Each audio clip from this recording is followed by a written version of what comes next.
नमस्कार, आप देख रहे हैं 4 टीवी और आपके साथ मैं हूं प्रियंका सिंह। हमारे इस खास बुलेटिन मध्य प्रदेश छत्तीसगढ़ में आप सभी का एक बार फिर से बेहद स्वागत है। बुलेटिन का आगाज करेंगे सबसे अहम खबर के साथ।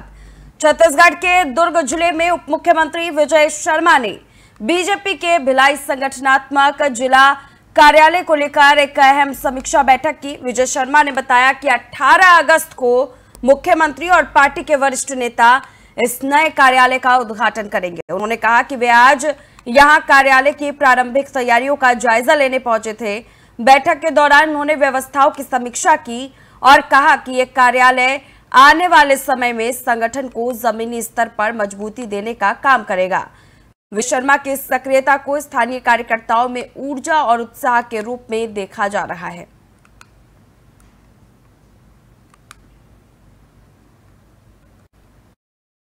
समीक्षा बैठक है। आज हमारे भारतीय जनता पार्टी के भिलाई संगठन जिले के कार्यालय में 18 तारीख को माननीय मुख्यमंत्री जी इसका और हमारे संगठन के प्रमुख इसका कार्यकर्ताओं को लोकार्पित करेंगे। उसके लिए आज मैं प्रारंभिक एक तैयारी के लिए कार्यालय भी आया था। साथ ही साथ आज एक बैठक हमारी समीक्षा बैठक दुर्ग के प्रशासन की है, जो पुराने समीक्षा बैठक का अगला स्टेप है, उसके लिए भी आया। समीक्षा बैठक है आज हमारे। खबर जबलपुर से है, जहां पर कांग्रेस के प्रदेश अध्यक्ष जितेंद्र जीतू पटवारी ने राहुल गांधी के उस बयान का समर्थन किया जिसमें उन्होंने चुनाव आयोग पर वोट चोरी के गंभीर आरोप लगा दिए। पटवारी ने कहा कि राहुल गांधी के पास इस मामले से जुड़े प्रमाण मौजूद हैं और वे जो भी नैरेटिव देश के सामने रख रहे हैं वो किसी राजनीतिक लाभ के लिए नहीं बल्कि लोकतंत्र की रक्षा के लिए है।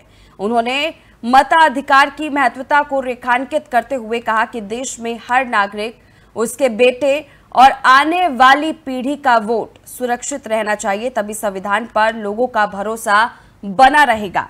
पटवारी ने स्पष्ट किया कि यदि कोई व्यक्ति वास्तविक प्रमाणों के साथ सामने आता है तो उसका स्वागत किया जाना चाहिए, लेकिन यदि इस मुद्दे को नकारात्मक दिशा देने की कोशिश की जाती है तो वो बीजेपी के एजेंडे का हिस्सा हो सकता है।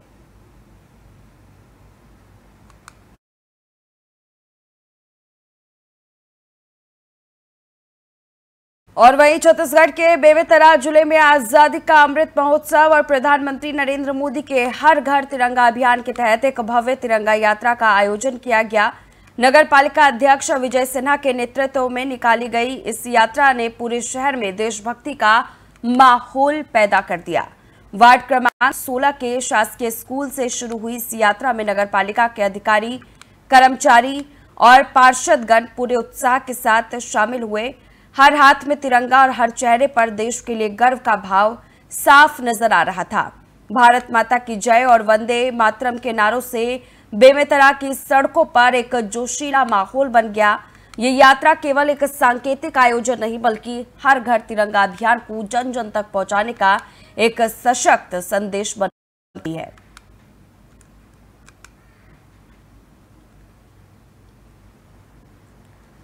तो वही छत्तीसगढ़ के कांकेर जिले के पंखाजूर क्षेत्र में कांग्रेस पार्टी ने स्वास्थ्य सेवाओं की बदहाली को लेकर 11 अगस्त से नया बाजार बस स्टैंड पर अनिश्चितकालीन धरना शुरू किया है। कांग्रेस ने 7 सूत्री मांगे रखी है, जिसमें पंखाजूर सिविल अस्पताल में डॉक्टरों और स्टाफ की कमी दूर करना, ब्लड बैंक की सुविधा उपलब्ध कराना, लैब में आवश्यक जांच उपकरण उपलब्ध कराना और साथ ही प्राथमिक स्वास्थ्य केंद्रों में डॉक्टरों की नियुक्ति शामिल है।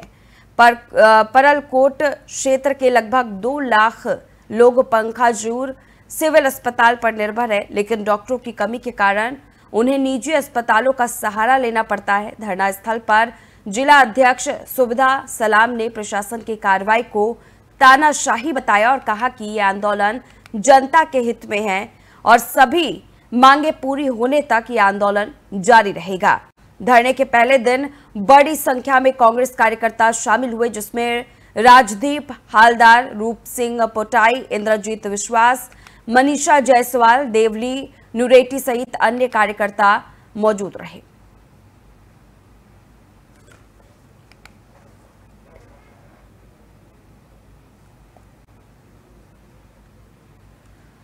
और आगे की ज्यादा जानकारी के लिए हमारे साथ छत्तीसगढ़ से हमारे ब्यूरो चीफ पप्पू यादव जी जुड़ चुके हैं। पप्पू जी, कांग्रेस ने अनिश्चितकालीन धरना प्रदर्शन शुरू कर दिया है। अपनी 7 सूत्री मांगे वे सामने रख रहे हैं। प्रशासनिक अधिकारियों की तरफ से कोई कार्रवाई देखने को मिली? क्या कांग्रेस का ये प्रदर्शन कोई दबाव बना पाया? आपको बता दें कि कांकेर जिले के पंखाजूर क्षेत्र में बदहाल स्वास्थ्य सेवाओं को लेकर कांग्रेस पार्टी ने 11 अगस्त को नया बाजार बस स्टेशन में 7 सूत्रीय मांगों के साथ अनिश्चितकालीन धरना प्रदर्शन शुरू किया है। कांग्रेस की 7 सूत्रीय मांगों में पंखाजूर सिविल अस्पताल में डॉक्टरों का व स्टाफ की कमी दूर करना है, ब्लड बैंक की सुविधा उपलब्ध कराना, लैब में आवश्यकता जांच उपकरण उपलब्ध कराना और प्राथमिक स्वास्थ्य केंद्रों में डॉक्टरों की नियुक्ति शामिल है। कांग्रेस का कहना है कि पर्लाकोट क्षेत्र में करीब 2 लाख लोग पंखाजूर सिविल अस्पताल पर निर्भर हैं, लेकिन डॉक्टरों की कमी उन्हें निजी अस्पतालों का सहारा लेना पड़ता है। धरना स्तर पर जिला अध्यक्ष सुभाष दास सालम के प्रशासन की कार्रवाई की तानाशाही बताते हुए कहा कि आंदोलन जनता के हित में है और मांगे पूरी होने तक जारी रहेगा। अब तक प्रशासनिक जो विभाग है इस मांगों को लेकर किसी प्रकार की उनकी प्रतिक्रिया नहीं आई है। ये तो ठीक है पप्पू जी, लेकिन जैसा कि मैं जानना चाह रही थी कि क्या इस पूरे मामले को लेकर कोई प्रशासनिक दबाव कांग्रेस बना पाई है? क्या कांग्रेस के अनिश्चितकालीन प्रदर्शन को लेकर के किसी प्रकार की आधिकारिक प्रतिक्रिया सामने आई है? क्या इस पूरे मामले में कार्रवाई शुरू हुई? जी बिल्कुल, आपको बता दें कि जिस तरीके से 11 अगस्त से जो आंदोलन जारी है वो आंदोलन अभी भी जारी है। इस पूरे मामले को लेकर जो है कांग्रेस पार्टी जो स्वास्थ्य सुविधा को सुधारने के लिए लगातार दबाव बनाने की कोशिश की जा रही है, लेकिन वहीं स्वास्थ्य विभाग के जो जिम्मेदार अधिकारी इस मामले में अभी भी किसी प्रकार की प्रतिक्रिया नहीं दी है। लगातार इस धरने को कैसे निपटाया जाए इस मामले को लेकर अभी विचार विमर्श किया जाए। लगातार जो कांग्रेस पार्टी के जो कार्यकर्ता है धरने स्थल पर डटे हुए हैं और अपनी मांगों को लेकर अभी भी डटे हुए हैं। यहाँ पर कांग्रेस कार्यकर्ताओं के साथ में क्या अन्य आम जनता भी जुड़ी है इस मुहिम के साथ में? जी बिल्कुल, जिस तरीके से जो स्वास्थ्य सुविधा को लेकर जो है कांग्रेस पार्टी धरने पर बैठे हैं, इनको लेकर जो क्षेत्र के जो जनता है इनको समर्थन दे रहे हैं और लगातार क्षेत्र की जनता की ही मांग को लेकर जो है कांग्रेस पार्टी के कार्यकर्ता धरने पर बैठे हैं और लगातार जो है क्षेत्र की जनता इस धरने पर बढ़ चढ़कर हिस्सा ले रहे हैं और सरकार से मांग कर रहे हैं। क्या कांग्रेस के अलावा किसी अन्य पार्टी से लोग इस प्रदर्शन का हिस्सा बने? जी अभी स्थिति तो ऐसा है कि अन्य पार्टी की यहाँ पर प्रतिक्रिया सामने नहीं है, लेकिन कई पार्टी के जो लोग हैं समर्थन देने की बात कर रहे हैं। बहरहाल के लिए धरने स्थल पर केवल जनता और कांग्रेस पार्टी के कार्यकर्ता मौजूद हैं। पप्पू जी, इसमें जिस तरह से आप बता रहे थे कि 7 सूत्रीय मांग जो है वो ज्ञापन के माध्यम से सौंपा गया है, उन 7 सूत्रीय मांगों में क्या क्या यहाँ पर जो है स्पेसिफाई किया गया है? आपको बता दें जो 7 सूत्री मांगे, 7 सूत्री मांगे में जो पंखाजूर जो सिविल अस्पताल में डॉक्टर स्टाफ की कमी दूर करना, ब्लड बैंक की सुविधा उपलब्ध कराना, लैब में आवश्यक जांच उपकरण उपलब्ध कराना, प्राथमिक स्वास्थ्य केंद्रों में डॉक्टरों की नियुक्ति शामिल करना, इन जो 7 सूत्री मांगों को लेकर कांग्रेस पार्टी का कहना है कि पार्लियामेंट क्षेत्र में करीब 2 लाख लोग पंखाजूर सिविल अस्पताल पर निर्भर है, लेकिन डॉक्टरों की कमी उन्हें निजी अस्पतालों का सहारा लेने के लिए मजबूर करती है। ठीक है, बेहद शुक्रिया पप्पू जी हमारे साथ जुड़ने के लिए और तमाम जानकारी साझा करने के लिए। आप बने रहिएगा हमारे साथ। आज पर्लकोट क्षेत्र में इस क्षेत्र के समस्त समस्याओं को देखते हुए आज समस्त कांग्रेस जनों ने ब्लॉक कांग्रेस कमेटी की ओर से यहाँ अनिश्चितकालीन धरना आयोजित की गई है और इसमें प्रमुख मांगे हैं जो आप सभी को क्षेत्र के समस्त लोगों को मालूम है कि यहाँ सिविल अस्पताल तो खोला गया है, लेकिन वर्तमान में यहाँ न डॉक्टर हैं, न स्टाफ नर्स हैं, न कोई सुविधा नहीं है, न ब्लड बैंक नहीं है, न यहाँ हमर लैब जैसे हमर लैब वाला भी खोला गया है, एक बिल्डिंग बना के रख दिए हैं, अभी तक वहाँ ताला बंद है। तो ये सारी समस्याओं को लेके आज हमारे कांग्रेस पार्टी के हमारे कांग्रेस पार्टी के सिपाहियों जाबाज साथियों के द्वारा अनिश्चितकालीन हड़ताल यहाँ आयोजित की गई है। और मैं यही कहना चाहूँगी कि अभी प्रदेश में और केंद्र में डबल इंजन की सरकार रहते हुए भी आज पर्लकोट जैसे क्षेत्र में स्वास्थ्य संबंधी समस्याएं बहुत सारी हैं, जबकि मतलब यहाँ डॉक्टर होना चाहिए। आज से हमारा जो एक महायुद्ध है, एक संग्राम है, जो सड़क में उतर के हम लोग को आज लड़ाई लड़नी पड़ रही है। सिर्फ जो बदहाल होती स्वास्थ्य सेवा, उसके लिए हमको सड़क में उतर के लड़ाई लड़ने की जरूरत है। और आज एकमात्र सिविल हॉस्पिटल बदहाली के दौर से गुजर रहा है। हम लोग 7 सूत्रीय मांग को लेकर अनिश्चितकालीन हड़ताल के लिए आज से बैठ गए हैं और यह युद्ध हमारा, यह संघर्ष निरंतर चलती रहेगी। और आपने कहा कि विधायक और सांसद जी, देखिए उनको इससे कोई फर्क नहीं पड़ता है कि परलकोट क्षेत्र में क्या हो रहा है। वो सिर्फ और सिर्फ चुनाव के समय में आते हैं और यहाँ से वोट लेकर भोले भाले जनता को गुमराह करके जीत के चले जाते हैं। नहीं तो आज इतनी अव्यवस्था फैली हुई है सिविल अस्पताल में, ना डॉक्टर की व्यवस्था है, ना स्टाफ नर्स की व्यवस्था है, ना हमारे लैब में किट है, जांच उपकरण है, ना डायलिसिस के हमारे यहाँ इतना मरीज है, ना उसके लिए कोई व्यवस्था है। उसके बाद एक ऑपरेशन थिएटर की बहुत ज्यादा जरूरत है। जो सिजेरियन डिलीवरियां होती है हमारी माता बहनों को, उनके लिए यहाँ से रायपुर जैसे जगह में कम से कम 200 से 250 किलोमीटर का सफर तय करके उनको वहाँ सीजर कराने जाना पड़ता है। तो बहुत दुर्दशा है, बहुत भयावह स्थिति है। सांसद विधायक को कोई मतलब नहीं है।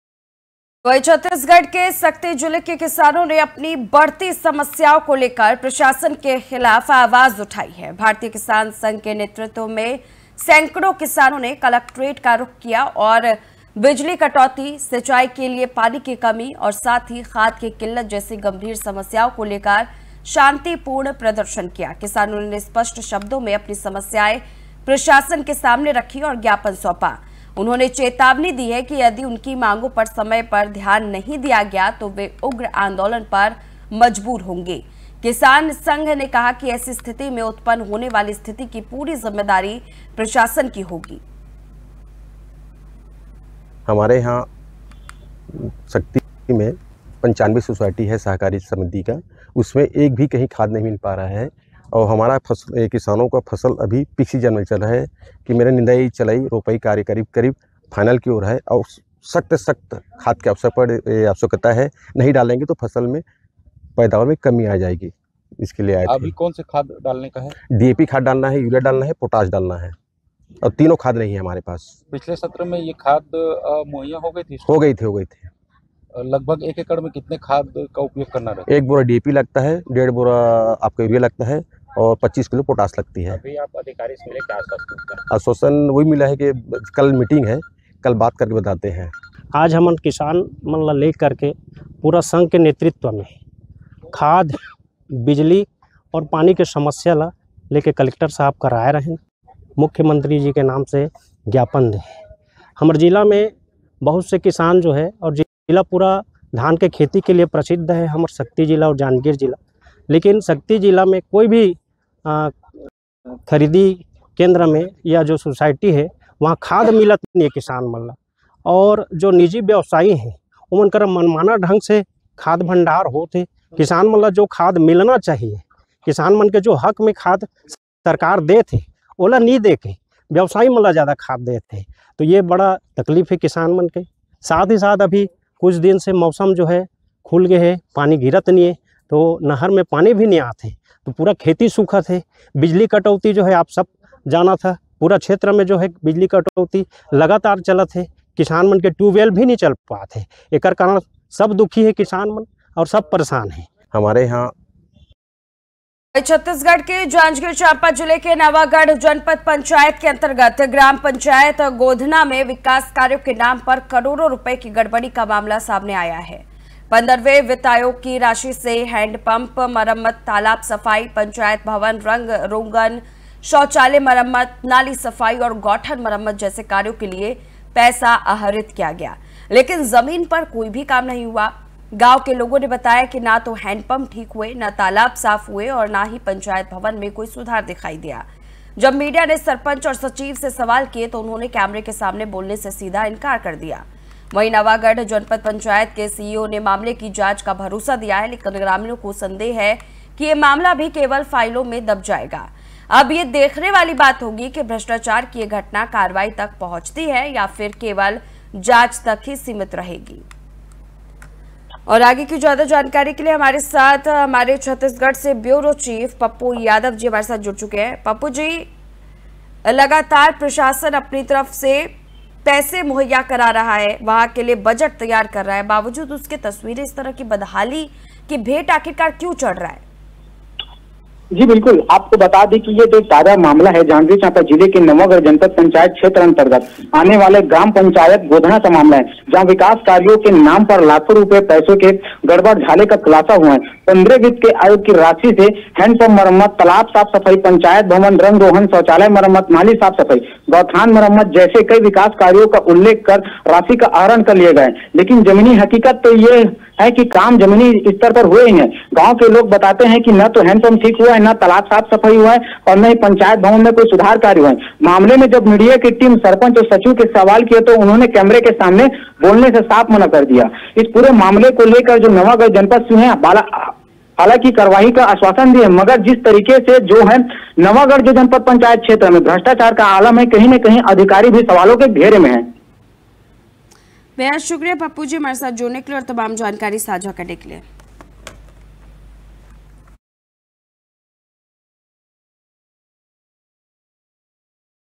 तो छत्तीसगढ़ के बीजापुर जिले में आज सुबह सुरक्षा बलों और नक्सलियों के बीच भीषण मुठभेड़ हुई है। ये झड़प जंगल क्षेत्र में उस वक्त शुरू हुई जब सुरक्षा बल इलाके में सर्च ऑपरेशन चला रहे थे।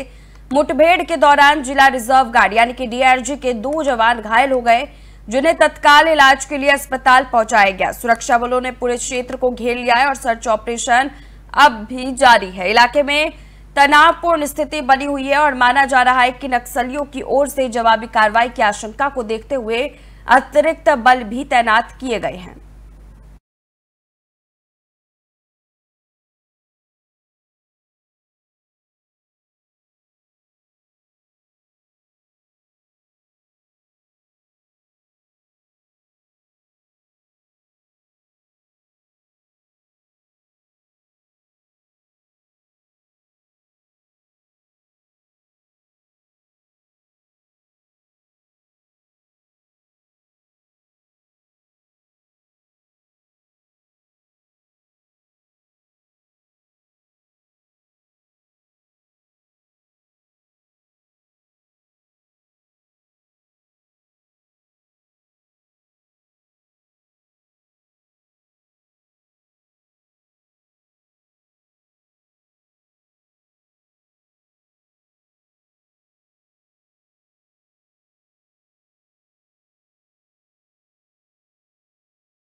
तो छत्तीसगढ़ के कांकेर जिले के पंखाजोर क्षेत्र में शासकीय भूमि पर अवैध कब्जे को लेकर विवाद गहरा गया है। आरोप है कि कप्सी टीवी 130 के पास स्टेट हाईवे NH 25 से सटे कापसी पंखाजोर मार्ग पर भू माफिया द्वारा पक्का भवन निर्माण कराया जा रहा है। ग्रामीणों का कहना है कि सरकारी जमीन लाखों रुपए की कीमत की है और इस पर निर्माण के खिलाफ कई बार शिकायतें की गई है, लेकिन प्रशासन ने अब तक कोई ठोस कदम नहीं उठाया।